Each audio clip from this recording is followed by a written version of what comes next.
Les 3 cycles de l'âme. La vie humaine, un voyage dont les étapes sont rarement comprises. Pourtant, le prophète Muhammad, paix et salut sur lui, en a résumé l'essence en 3 cycles. 3 temps qui dessinent notre origine, notre combat et notre destination.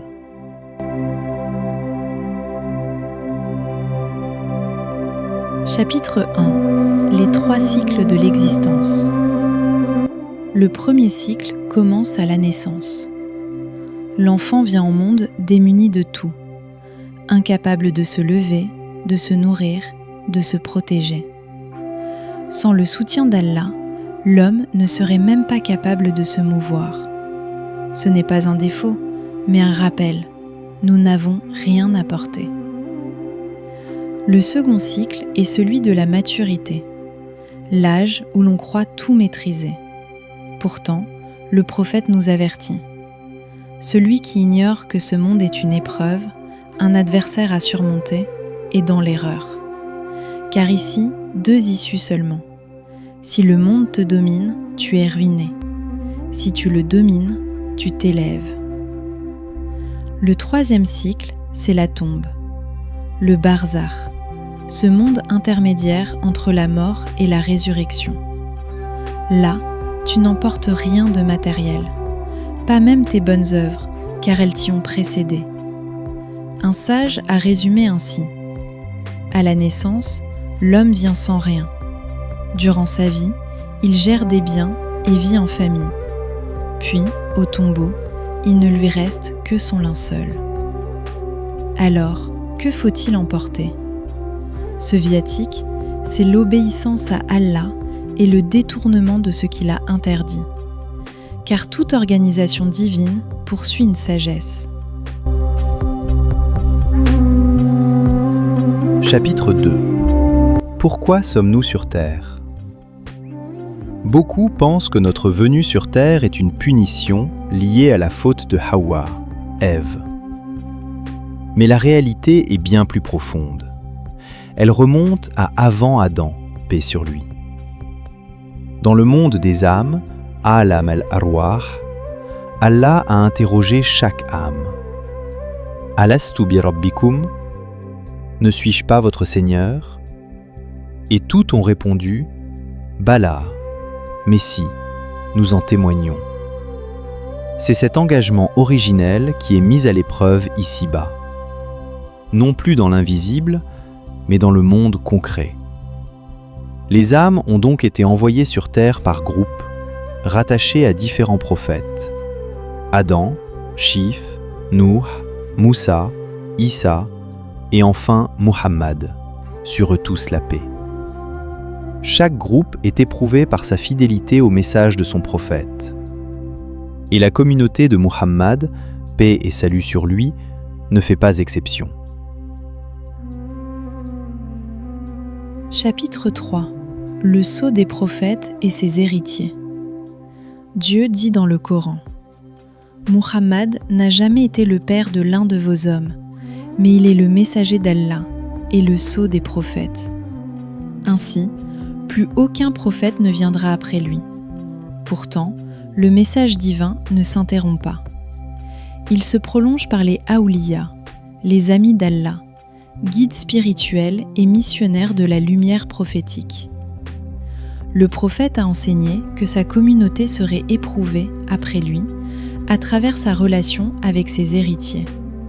Car Dieu dit : Ô vous qui avez cru, craignez Allah et recherchez le moyen de vous rapprocher de lui. Voici là la voie d'accès.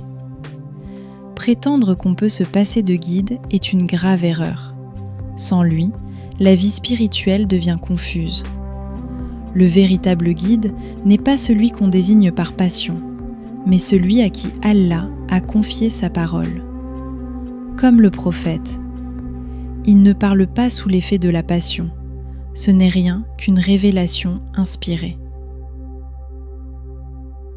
Chapitre 4. Les maladies visibles et invisibles. Les sages le disent. On soigne son corps, mais on néglige son cœur. Or, la méchanceté, l'orgueil, l'ego, voilà les véritables maladies. Le prophète a dit « La méchanceté consume les bonnes actions comme le feu consume le bois ». Maulana Cheikh Tidjani, qu'Allah sanctifie son secret, expliquait à Fès « Si vous voyez quelqu'un dominé par l'orgueil, sachez qu'il s'est rapproché d'Iblis. Car s'éloigner d'Allah, c'est se rapprocher du mal. » Et la médisance? Abu Bakr as-Siddiq, qu'Allah l'agrée, a dit une parole profonde. Si vous saviez que la langue ne peut rien contre ce qu'Allah a décrété pour autrui, vous vivriez en harmonie. Celui que tu critiques n'en sera pas diminué. Au contraire, Allah l'élève. Et toi, tu perds tes bonnes actions. Chapitre 5. La science qui sauve et celle qui tue. Maulaya Cheikh Tidjani Chérif enseigne que le savoir a deux effets sur l'âme, positif ou négatif. L'effet négatif, c'est une science qui détruit. Elle rend paresseux dans l'adoration, éloigne d'Allah, pousse au partisanisme et à la suspicion. Celui qui la reçoit sort plus dur, plus seul, plus ennemi des autres. L'effet positif, c'est la science qui façonne l'âme. Elle renforce la volonté d'adorer Allah, l'amour du prophète et des hommes de bien.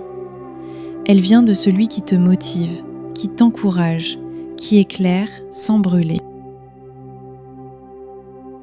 Chapitre 6. Les signes de la fin des temps. Allah a ouvert tous les centres de préparation de la fin du monde. Mais les hommes ne le voient pas. Les soufis comparent l'enchaînement des signes, mineurs puis majeurs, à un chapelet dont le fil est coupé. Chaque perle tombe et une autre la suit. Le prophète a annoncé que 3 signes majeurs seront visibles par tous. L'imam al-Mahdi, le Masih Dajjal et la descente de Issa ibn Maryam. L'apparition de l'imam al-Mahdi en particulier provoquera un grand bruit dans le monde musulman. Non pas à cause de lui, mais à cause de la division, chiites, sunnites, soufis, salafistes, chacun tire de son bord. Certains disciples revendiquent même pour leur guide le titre de Mahdi. Mais le vrai Mahdi ne se revendique pas. Il accomplit une mission universelle, preuve après preuve, sans que personne ne le proclame. Chapitre 7. L'humilité du prophète et la place du disciple. Après la bataille de Badr, les compagnons brandissaient leurs épées, fiers de leur exploit. Le prophète les regarda et dit « Si c'était seulement vous qui étiez derrière moi pour que je devienne envoyé d'Allah, je ne le serais jamais. Si c'était seulement vous mon soutien pour qu'Allah m'élise, il ne m'aurait jamais choisi.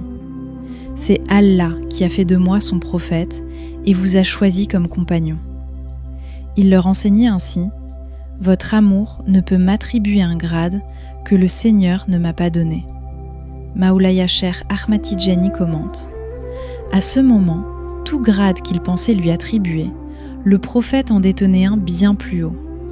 Alors, disciple, limite-toi à témoigner de ce que tu connais de ton guide. Ne cherche pas à l'évaluer, car si tu juges ce qu'il a ou n'a pas, tu te crois supérieur à lui, et cela te détruira. Chapitre 8. La couronne du croyant. Allah dit « N'est-il pas le meilleur des juges ?» Le prophète enseigne que notre confirmation humble, « Bala, oui Seigneur », façonne l'âme. C'est pourquoi, après la récitation du Coran, nous disons « Sadaqallahul Azim » Allah, le Tout-Puissant, a dit la vérité. Cette parole couronne l'âme du croyant. Elle la fortifie pour sa rencontre avec son Seigneur. Conclusion. Qu'Allah nous recueille dans la bénédiction de la lumière du prophète. Qu'il fasse scintiller cette lumière dans nos âmes et dans celles de tous les fidèles. Puissions-nous quitter le statut de simples musulmans pour atteindre celui de vrais croyants, car c'est là la dimension essentielle.